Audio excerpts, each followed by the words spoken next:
You're listening to Soap Dirt, the latest in television entertainment news.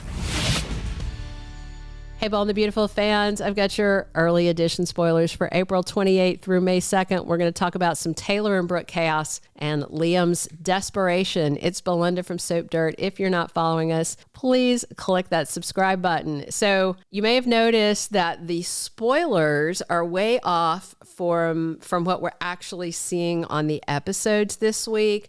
For instance, the official CBS spoilers said that the fashion show was starting way earlier in the week, and the official spoilers are off by at least 2 days. They listed Brooke and Taylor's argument on Tuesday, which hasn't happened, and then they listed Thursday as when Steffy tells Finn that she should be the one to tell Liam, and that happened on Tuesday. So I don't know what's going on in the press office at Bold. So since their days are out of order, we're going to talk about, as we always do, what's happening the rest of this week. And then we're going to start talking about next week, but we're going to talk about what's happening the rest of this week without attaching it to days, specific days, because the Bold stuff has gone insane. It's so weird. I don't know if they're doing this because the Liam drama and I couldn't even guess what they're doing, or they just screwed the pooch and just did it wrong.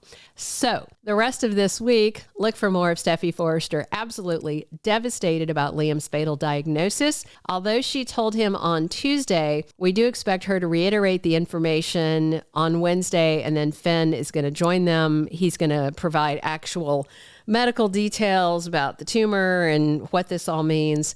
So Steffi's going to break the news. She did it on Tuesday. We'll have a reiteration of that like they like to do. And then Finn's going to confirm it is terminal. No, it's not operable. I wonder if they're going to suggest another option. You know, a lot of times inoperable brain tumors can be shrunk down by radiation, sometimes even enough to where they then can be operated on. So we'll see. Maybe they'll give him realistic medical information rather than vague, you're dying stuff like we had with Eric. Although Finn saying tumor is already much more detailed than Eric's early diagnoses that we had on Bold. So Liam's not going to go down without a fight. He says he's not going to accept this death sentence. He makes a bold declaration this week. But after what went on with Kelly, when he got dizzy and he couldn't read, he's exhausted. Obviously, he knows things are bad. I don't think Liam is going to willingly head back to the hospital. We'll see. He may refuse and instead start looking on his own for experimental treatment options, since it sounds like the doctors don't think there's anything they can do.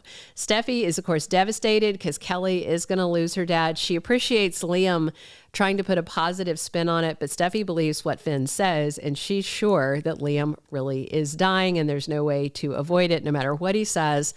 So I wonder at what point they're going to tell him how much time he has left. Steffy's leaning on Finn as she worries about how losing Liam will affect their family and her daughter Kelly. And I do wonder if Steffy's going to refuse to keep the secret and go tell Hope, or press Liam to go tell Hope, because it is the right thing to do to loop her in, because she also has a daughter with Liam. The fashion show is definitely set to kick off on Thursday the 24th, which is the first day of sweeps, but we may get some more preliminary stuff at the office on Wednesday. Spencer Pratt, Heidi Montag, Marcal Washington, and Laura Lee Bell from Y&R are all set to appear from the 24th, possibly all the way through the 28th, which is the following Monday. So the fashion show is supposed to be Thursday, Friday, Monday of next week. And of course, Thursday sweeps kicks off. So that may be the first day we see Taylor and Brooke fighting. And initially, Taylor and Brooke are arguing about the seating arrangements for the show. Taylor, may want to be next to Ridge. Brooke may disagree. We'll see. Obviously, it's petty stuff that starts it.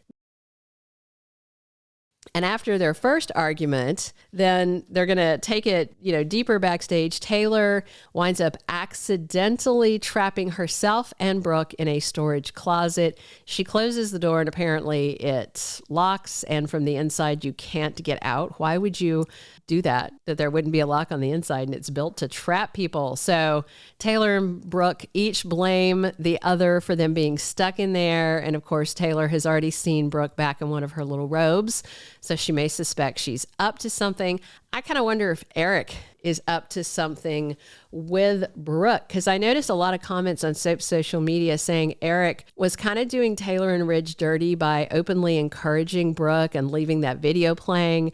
I mean, Eric is an old waffler himself, you know, the pickleball cheater. So it's not terribly out of character to, you know, push Ridge at Brooke, but Eric had also decided she betrayed them. And then that just all seems to be gone now.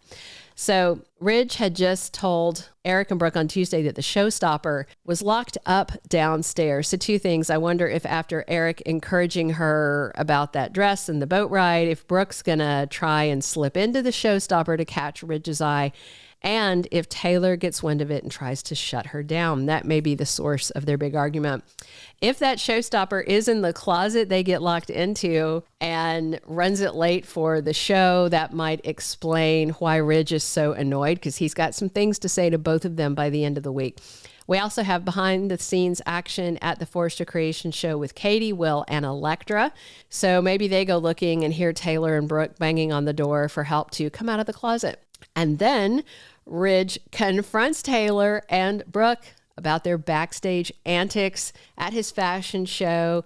And of course, Ridge knows Eric left that video out on purpose. And while he did look thoughtful, I don't think it necessarily means anything, because Ridge is not getting back with Brooke anytime soon, at least not until after June, when Nick Maroney comes to town for Brooke. That's already set in stone. The following week, April 28th through May 2nd, we are going to pick back up with the last day of the fashion shoot. And then we're going to have Liam digging in to start looking for answers and a cure for himself that the doctors don't think exist. He's going to search high and low for a way to stay in his daughter's lives and not give in to this death sentence.